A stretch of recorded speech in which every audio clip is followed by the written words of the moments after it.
If you're trying to build a PC in the summer of 2025, this is the video for you.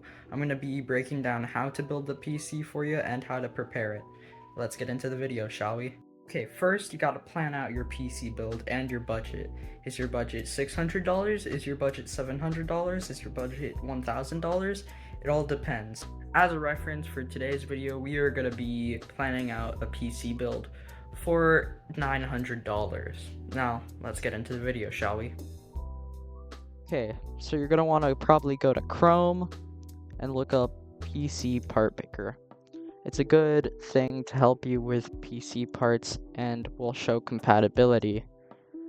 And what I have for PC Part Picker right now is a 9.5% tax rate, because here in California, that is the sales tax.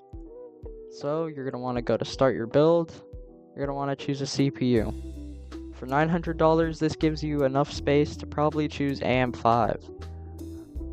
Me personally, I would choose the Ryzen 5 7600X or Ryzen 5 7600. Right now, I'm seeing the Ryzen 5 7600X on a little bit of a sale, and right now it's under the Ryzen 5 7600's price. So we're going to go ahead and choose that. For CPU cooler, I wouldn't personally go over $40, and you could adjust the pricing of all of these using this, and I wouldn't go over $40. For me, it's an obvious pick. It's the Thermalright Peerless Assassin 120 SE. This provides really solid cooling for the price and is comparable to even more expensive coolers. For the motherboard, I would choose a Wi-Fi 6 or Wi-Fi 6E motherboard. Wi-Fi 7 for $900 is a little bit more expensive and high-end. So you could either choose a little bit of a lower-end motherboard, or you could future-proof a little bit with a more expensive one. But for now, this is a fine motherboard and is completely compatible. Now, as for memory, probably gonna want to get 32 gigabytes, which you could do right here. You're probably gonna want the cast latency using these sliding bars to be under 36, and you definitely want the speed to be set at 6,000. So now we're gonna look at prices. Click this and it'll give lowest to highest. Also, you could click this again to get highest to lowest. Now if we do this, we get a slightly cheaper end thing for $87. That's pretty good. But for only a few dollars more, you could get a better kit with a better cast latency that will mean you have better timings. So you're probably going to want to get that. Sorry, had a little bit of a choke there. As for the storage, you're going to probably want to get a 1 terabyte SSD, which you can use like sliding this bar.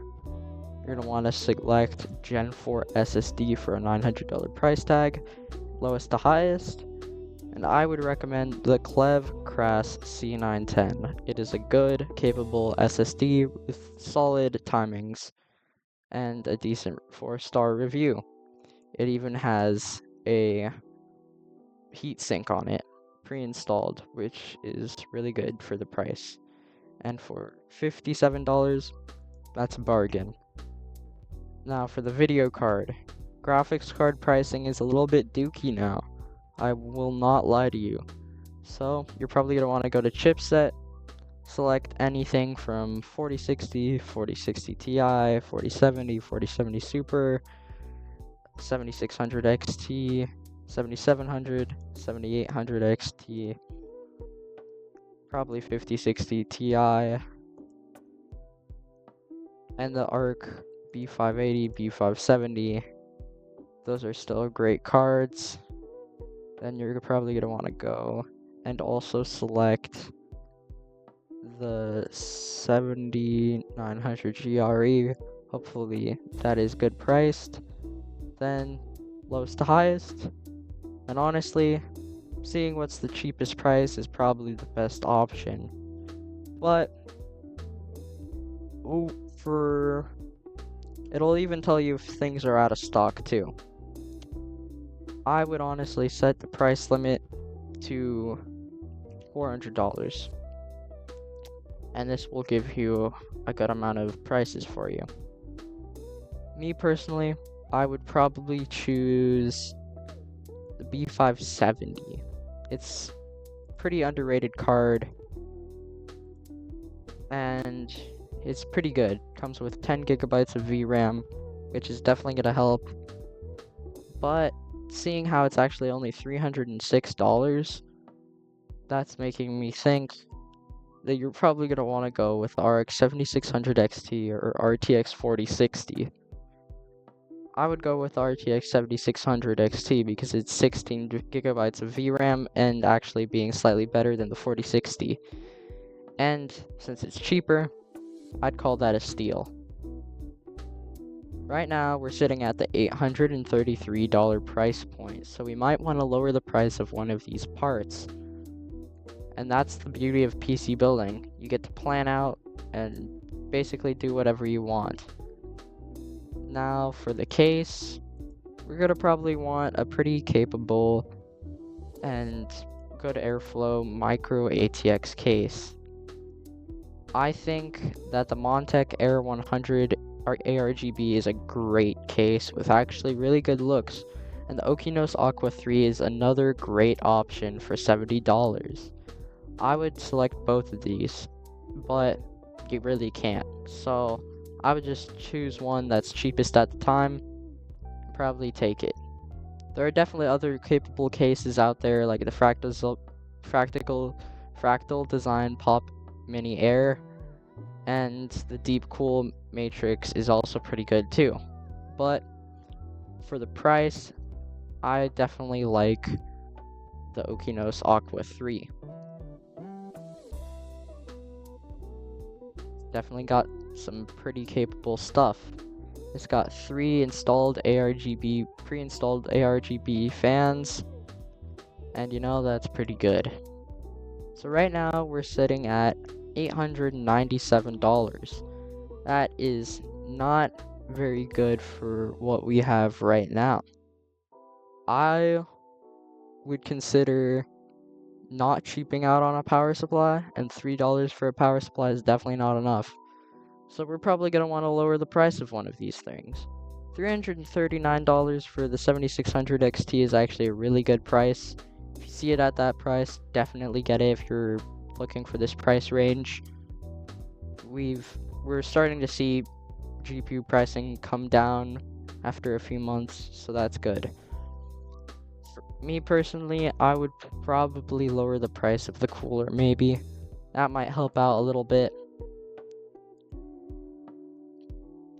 So, I think this $20 Thermalright Assassin X120 Refined SE is really good. But if you want a little bit more aesthetic, I think this is really good too. And if we're aiming for what most people want, which is aesthetic, that is definitely a good buy. Now, the 7600X, it has a really high TDP of 105 watts, whereas the Ryzen 5 7600X has 65 watt TDP. And if you look at the performance core clock and the performance core clock boost, they're really similar. And in gaming, you're not really going to see a difference. So it may be the better option to go with the Ryzen 5 7600X if you were looking for power efficiency and better temps. So we're probably going to go with that. Even though it is slightly higher priced, this CPU cooler will be able to handle it better, and it's a good match with a GPU. Right now we're at $882, which is still too high. Let's think. What do we probably want to remove to get a better price? We gotta shave off a little bit of the budget here.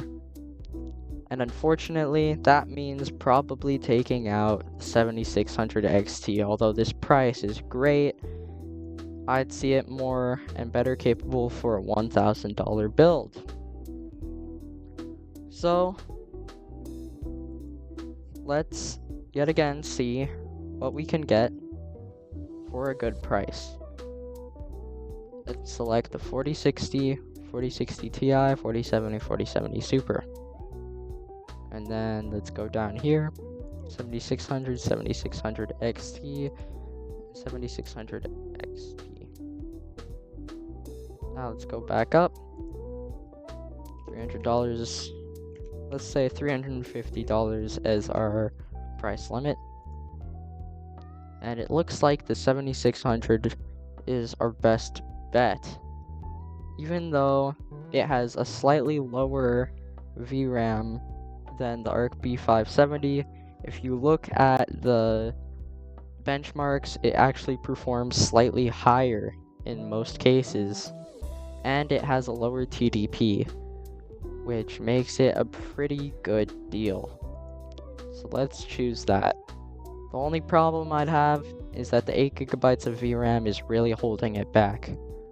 Now, we have a good amount of money to spend on the power supply. So we have around $80 to spend. I would recommend getting 650 watt power supply at least, 80 plus gold or 80 plus bronze, and let's see what we got.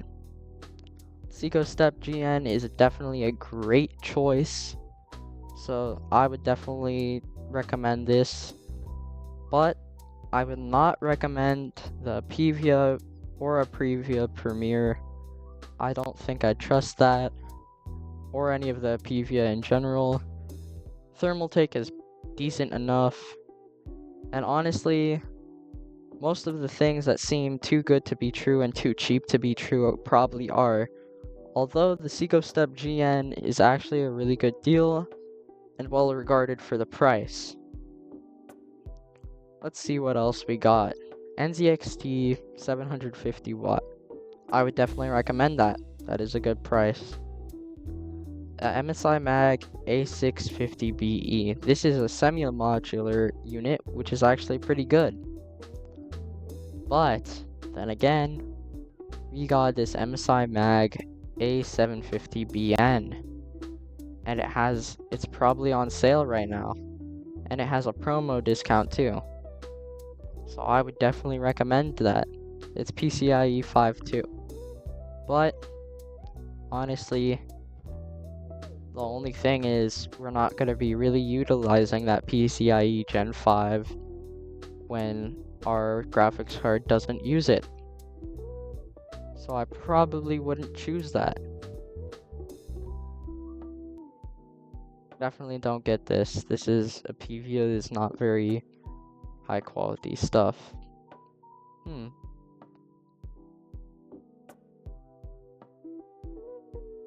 Yeah, I would say this is actually a good deal, even though it does have PCIe Gen 5 and it's non-modular. It's 750 watts and on a good discount. I would definitely recommend this if you find it at this price point. And that brings us to $897.75, almost right at the price tag. In PC Part Picker, you could go ahead and save and do that. And there you go, a good $900 PC. This is 9.5% tax though, and that would bring you closer to $1,000, which definitely sucks, but hey, that's business for you. And without a further ado, let's get to the next part of the video, shall we? Okay, so the PC build wasn't perfect, but that's the beauty of PC building. You can choose what parts go into your PC. If you want, you could go with Intel or Nvidia for the graphics card. It's your choice. If you want to see a video on me building my first PC, make sure to check out this video right here. Goodbye.